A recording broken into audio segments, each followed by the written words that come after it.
Hello, everybody, and welcome to day 4 of May I Love Myself Unconditionally. I am your host, Mama V, and I hope you guys are doing amazing today on this 555 portal. Today is May 5th, so there is a portal open. Make sure you sit down and manifest the dreams that you have for yourself. Make sure you sit down and write out all of the things that you love about yourself. This is the perfect time for manifesting, as well as letting go of old habits and embracing the new. Also, before we get into it, I want to speak on, I'm not sure if I mentioned to you guys, but on Sundays, basically, we won't do a prompt. You will just go over the prompts that we had for the entire week.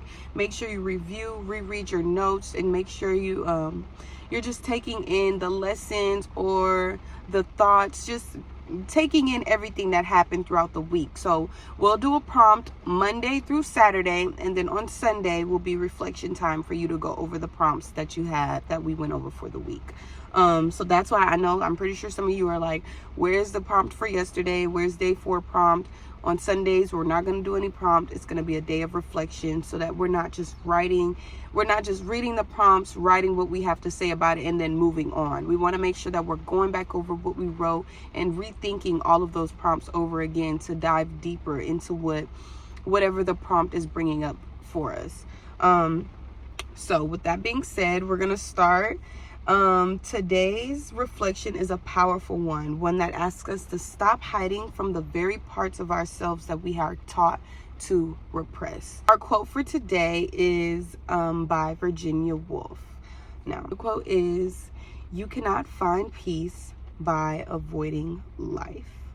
I want you guys to let that sink in, because when I thought about it, I thought of how what is life really but just a spectrum of feelings. There's joy, grief, shame, delight, anger, love, longing. It's all a part of the tapestry. Yet so many of us, myself included, have learned to avoid certain feelings. We silence our sadness, bury our rage, distract ourselves from discomfort. By avoiding these emotions, we think that we're solving something, but avoiding doesn't really mean that we are dissolving them. It really only disconnects us from who we are.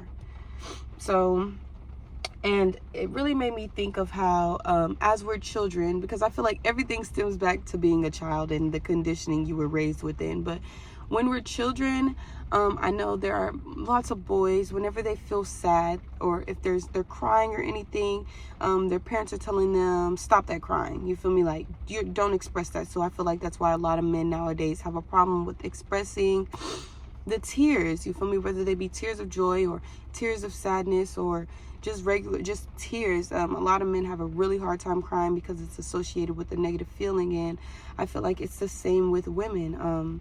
When it comes to sex, young girls are taught that anything that has to do with their body that is sexual, it should be deemed negative, or it should be hidden, or you should feel some kind of shame when it comes to it. And I feel like a lot of women grow up and they carry that with them. When it comes to sex, it's a lot of shame. Yeah, we're not going to get into it because I was about to start going on my tandem, but we're not going to get too deep. I told y'all I'll give y'all some tea, but I won't give y'all all my tea, okay? So, the prompt for today, okay? The prompt for today is, what emotions do I avoid feeling, and what do they reveal about me? Maybe you avoid anger because it makes you feel out of control. Maybe sadness makes you feel weak or vulnerable. Or vulnerability makes you feel unsafe. But here's the truth. The emotions we resist often carry messages we deeply need to hear. I feel like emotions do not arise. You do not get triggered. Nothing is activated unless it truly is something that you carry within your heart, something that needs to be spoken on, or something that needs to be dissected as to, why does this activate me? Why does this make me feel this type of way?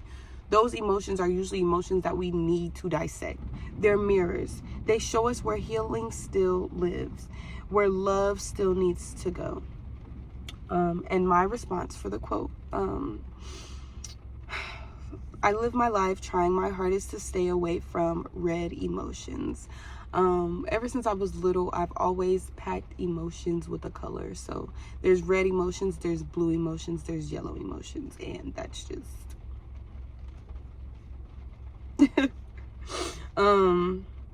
and red emotions are usually emotions that bring a lot of passion. They bring up like they make me feel red whenever I'm feeling them.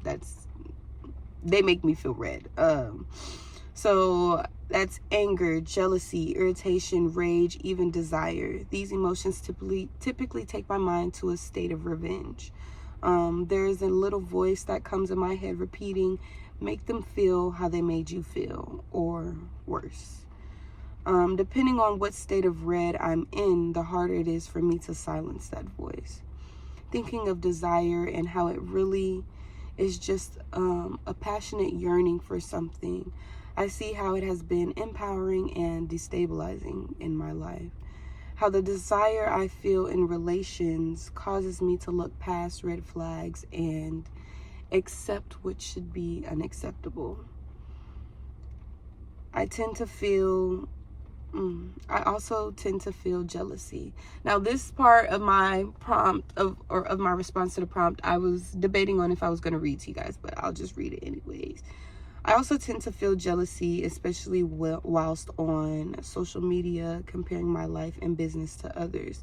It sends me into a frenzy, a cycle that I find myself going through every couple of months or so. First, I feel red, jealousy by comparison. Then I feel sadness, blue. It sends me down a wormhole. It's like I go red and then I go blue, and then I'm like, I basically stay in blue for the rest of the day. Or I have to work really, really hard, put on vibrations, sit and journal, do some meditation, yoga, something to take my mind off of the fact that I just compared my entire life to a person that I didn't even know. And I've recognized that it's a horrible cycle, an extremely horrible cycle, but social media, specifically Instagram, will put me in that cycle. And I'm not really sure what triggers it. I've tried to sit with myself for a long time to figure out what triggers me to do this. Like, jealousy by comparison is something that I go through a lot. And I know the quote that comparison is the thief of joy. You feel me? I know that you shouldn't be jealous of anyone else's journey because nobody has the same journey. I didn't start where they started. They didn't start where I started. I didn't have the help that they had.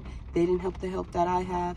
You feel me? Like, there's a lot of different factors that come into one's journey. So sitting and